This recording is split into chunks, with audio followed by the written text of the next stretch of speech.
Let's do it. I'd like to welcome everybody to tonight's Plan and Zone meeting of February 4th. We will not have a public hearing tonight in that there is no activity. We will start with our regular meeting agenda. Roll call, please. Thank you. Schneider. Here. Lammers. Present. Med. Here. Johnson, present. Tallman, excused. Ingram. Present. Hepner. Here. Bransgard. Here. Reinhardt. Here. Manus, excused. Garrington. Here. And we have a quorum. Thank Mr. you. Chairman. Thank you, Commissioner Johnson. We will start with the report of City Council activity. Matt? Nothing really to report. We've got the rezoning there on 11th Street, now in second cycle, the right-of-way vacation division, same story, so. Thank you, Matt. Secretary's report. All in favor of the Secretary's report as printed, signify by aye. Aye. Opposed? Hearing none, it will stay as printed. Report of comp plan. No real report, but since we've got some time, one of the things I want to start talking about, starting with Chairman Ingram, is start thinking about the comprehensive plan update. We rely a lot on census data to provide guidance and trending information, and census data will not be released for at least a couple more years. So I don't think there's any urgency, but it's a big endeavor. I've started just kind of trying to look for best practices for other communities, see what their comprehensive plans entail. And we're not looking at Las Vegas comprehensive plan. We're not looking at Mesa, Arizona. We're looking at what Midwestern communities that are stable, slowly growing, are doing to remain resilient. So, we're looking at the Dubukes, the Peorias, the Youngstown, Ohio's, Canton, Ohio. Those are all plans that I'm putting together and going to be trying to at least review over the next several months. Thank you, Matt. I look forward to that. Moving on to zoning activity, Commissioner Bransgard.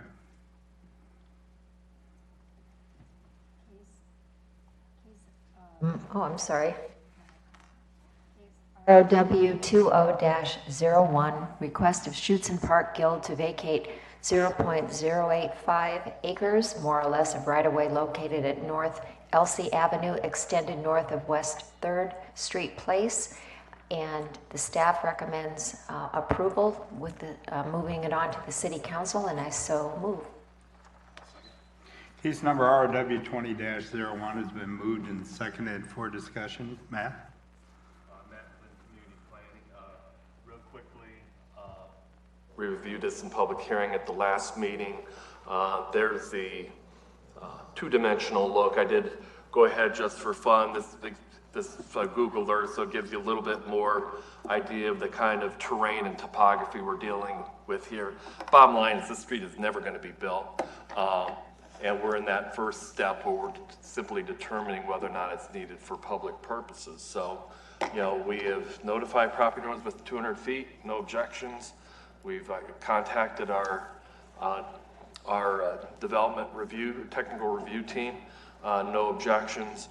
There's nothing in the comprehensive plan that indicates that this street is going to be needed in our lifetime. So we do recommend this case be forwarded to the council with a recommendation to declare this property not needed for public purposes.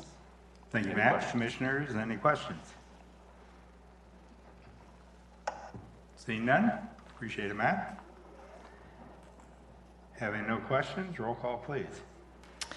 Schneider. Yes. Lammers. Yes. Med. Yes.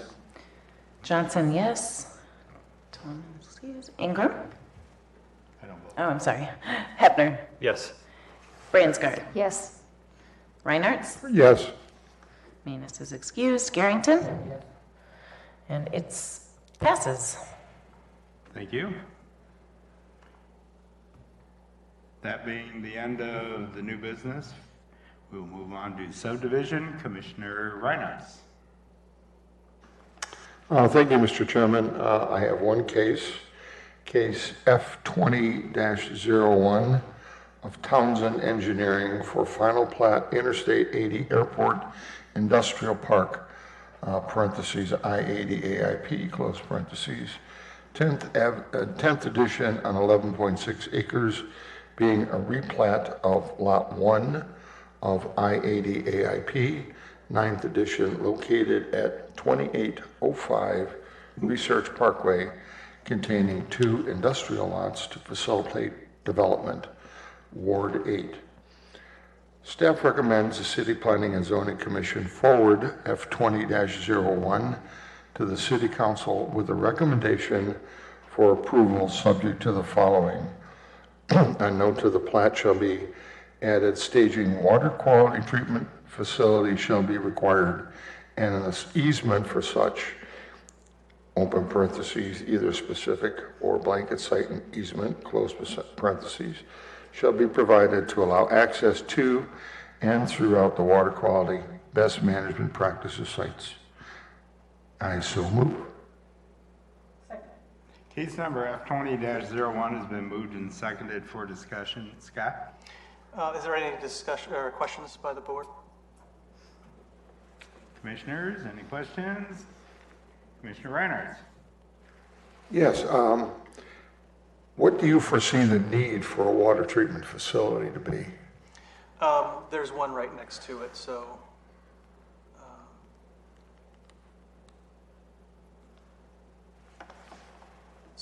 there's best management practices on site, but that would be the basin that's nearby. I guess the question I'm trying to decide is there proposed for some type of activity on one of these lots that's going to require a water treatment facility? There's going to be best management practices that are going to be required, yes, individual things like infiltration and stuff like that, but not a big basin or anything. Oh, nothing like a filtration plant or Not that I'm aware of. I mean, this is not salmon what pond that we or any work of that with. stuff? But the condition we have is the one that's stated there. There's going to be small best management practices on site. My understanding, there's no need for a big pond because they've got one right there. All right, fine, thank you. Any additional questions? Seeing none? That's all you have, Scott. Thank you, appreciate it. Any additional questions of staff or engineering? Seeing none, roll call, please. Okay. Schneider. Yes. Lammers. Med. Yes. Johnson, yes. Hepner. Yes. Bransgard. Yes. Reinhardt. Yes. And Garrington. Yes. So moved. Thank you, Commissioner Reinhardt and Commissioner Johnson. That will conclude subdivision activity. Future business, we have 2 cases to look at for our next meeting. Open up to communications. Those cases will be on March 3rd. Now, in the event that we don't meet in 2 weeks, we still want to get preview out, particularly for I'll say the 1-year text amendment, so you can take a look at that. Lot will be housekeeping, but as I mentioned to a few commissioners before the meeting, we want to take another look at trying to get how we deal with accessory structures. That would be either large storage sheds, detached garages, determine the best way to approach that. As Scott and Brandon can tell you, we spend a lot of time dealing with people and their stuff, and they got a lot of stuff and they want big garages and whatnot. And so part of the job, and it's not the job really for the planner to do, but to work with a public body like yourself and determine what's the appropriate community standard. So we'll have that discussion starting on March 3rd, but we'll be getting you more information beforehand with at least a draft accessory structure ordinance. Thank you, Matt. Any other communications? Seeing none. Any additional business? Seeing none. I would like to say that the new audio system seems to be working really good. The microphones are extremely sensitive. You don't need to be right up on top of the mic. I know, Paul, you were getting a little bit distorted, maybe back away from it a little bit, so, just for what it's worth. Well, we're still working out the bugs. Now, I could be critical. I think there's too much reverb. There is. It's got a little feedback. But maybe we can, again, we'll work on that. Absolutely. I like it. Do I have a motion for adjournment? Commissioner Hefner? Thank you, Mr. Chairman. I'd move to adjourn. All those in favor of adjournment signify by aye. Aye. Opposed? We are adjourned. Thank you for your attendance. Please drive home safely.